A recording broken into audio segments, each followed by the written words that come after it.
videoaula nós vamos falar sobre a percepção das dinâmicas e quais as diferenças entre tocar individualmente e tocar dentro de um grupo, seja ele orquestral ou não, simplesmente uma aula coletiva, por exemplo. Vamos lá. O conceito de dinâmica é o grau de intensidade com o qual o som é emitido. E as dinâmicas podem ser divididas em dois tipos. Dinâmicas naturais, que são as dinâmicas que fazem parte do fraseado natural da frase, elas não precisam vir marcadas na partitura. E a gente tem as dinâmicas artificiais, que essas sim vêm indicadas na partitura, porque senão a gente não faria naturalmente.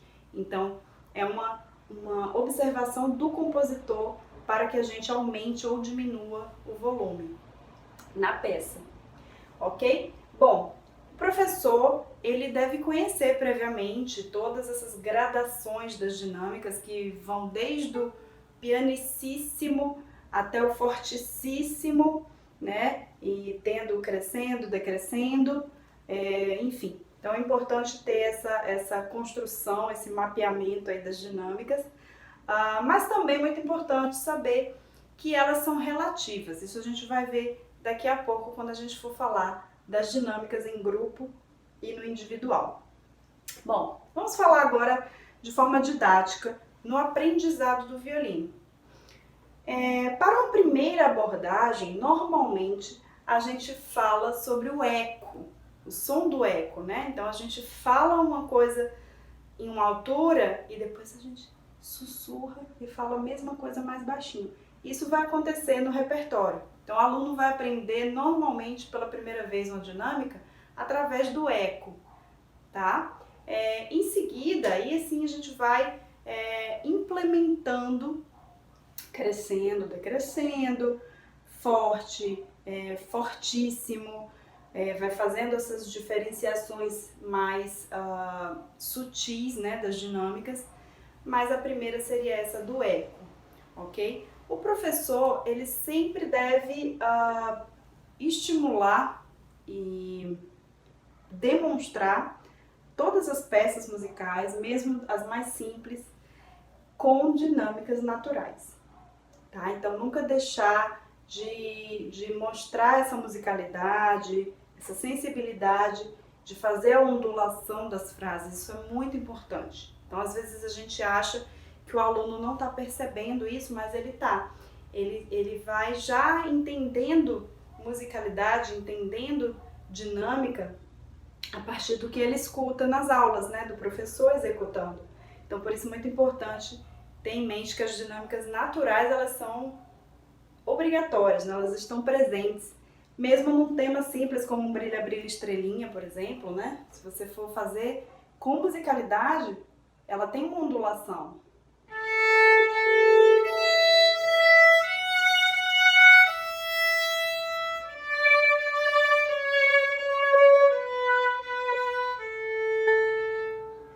Então a frase naturalmente ela tem uma curva que sobe e desce. Então isso é muito importante que esteja presente, tá bom? Uma segunda coisa muito importante para o professor é que ele saiba que no início vai ter que exagerar a dinâmica, né? Para mostrar assim de uma forma muito clara para o aluno o que é, por exemplo, fazer um eco, né? A gente pode fazer...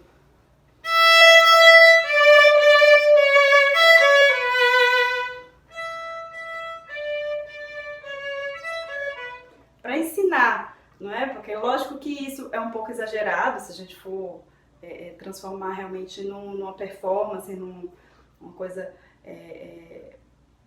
já valendo, mas numa aula é muito bem-vindo esse exagero, tá bom? A gente exagera muito para que o aluno entenda e saiba também imitar um pouco do que o professor fez, ok?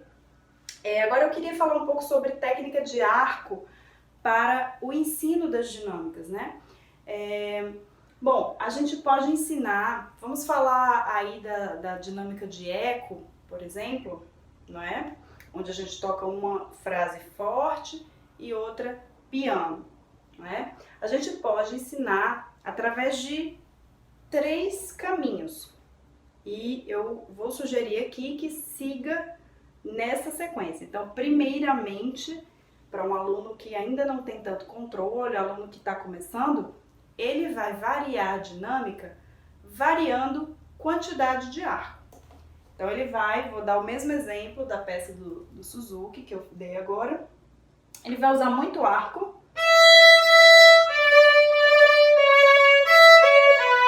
E depois pouco arco.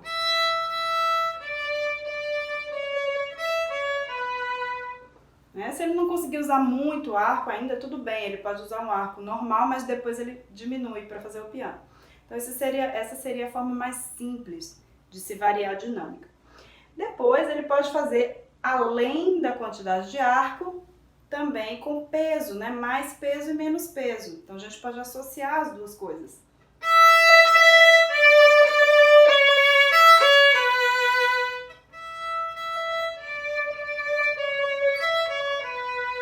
Eu coloquei muito peso, depois tirei o peso além da quantidade de arco.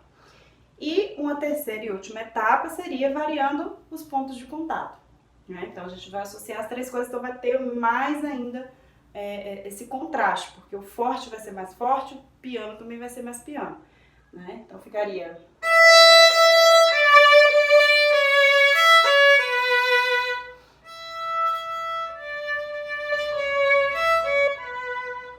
Isso é só para vocês visualizarem aqui o contraste. Não é necessário nessa peça fazer tudo isso. Isso aqui é só um exemplo que eu peguei para vocês entenderem essa gradação, né, com relação ao nível de dificuldade. É mais fácil, primeiramente, variar a quantidade de arco, depois a gente varia também um pouco do peso e por último a gente varia o ponto de contato. Então essa seria a minha sugestão de como abordar as dinâmicas, tecnicamente.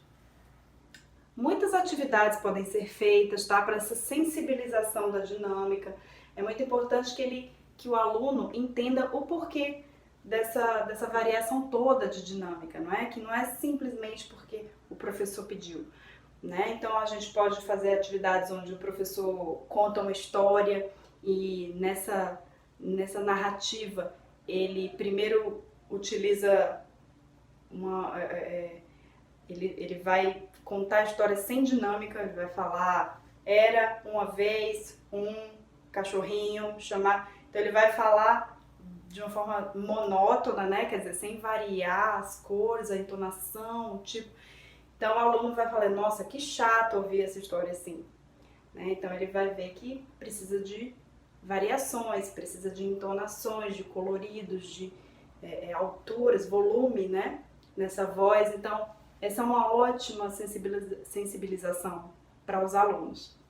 Além disso, os exercícios de imitação, o professor imita, o aluno copia, exercícios também de olhos fechados, o aluno pode jogar quente e frio para descobrir onde está um objeto e ele, quando vai tocando, os outros tocam forte, ele sabe que está perto, quando toca em piano ele sabe que está longe. Por aí vai, a criatividade aí que comanda um pouco essas atividades, né, que podem ser feitas. Bom, e agora, para a gente finalizar, vou falar um pouco dessa diferença de quando se toca sozinho para quando se toca dentro de um grupo, ok? Então, assim, a regra, a base de tudo isso é que as dinâmicas, elas são relativas. A gente não tem um medidor, uma máquina medidora de dinâmicas que possa dizer, olha, isso aqui é um piano, não pode passar disso. Não, o piano, ele vai variar de acordo com o contexto onde ele está inserido, né? Então, se a gente tem uma orquestra cheia de vozes e instrumentos diferentes, a gente precisa fazer os alunos entenderem que quem tem a melodia, quem tem a voz principal, quem precisa sobressair, deve sempre estar 1 grau de dinâmica acima dos que têm vozes secundárias, vozes de acompanhamento, né? Então esse equilíbrio, por mais que na partitura venha piano para todo mundo ou forte para todo mundo, ela vai precisar ser ajustada. Um naipe que tem 10 violinos, por exemplo, 15 violinos, ele vai requerer que todo mundo toque muito mais piano, né? Até mesmo como se fosse um pianíssimo, mas para ter o efeito do piano sendo um acompanhamento que tem que ficar leve. Agora, se for uma melodia, esse mesmo piano pode ser que tenha que ser um pouquinho mais expansivo, não é mesmo? Então, assim, todas essas características das dinâmicas, elas têm que ser contextualizadas, tá bom? Quando a gente toca sozinho, a gente está fazendo solo o tempo todo e a gente tem que se preocupar com a projeção do nosso instrumento.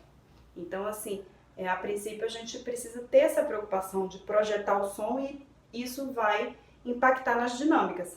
As dinâmicas vão ter que ser um pouco mais elevadas, um pouco mais, o grau de alcance da nota tem que ser um pouco maior.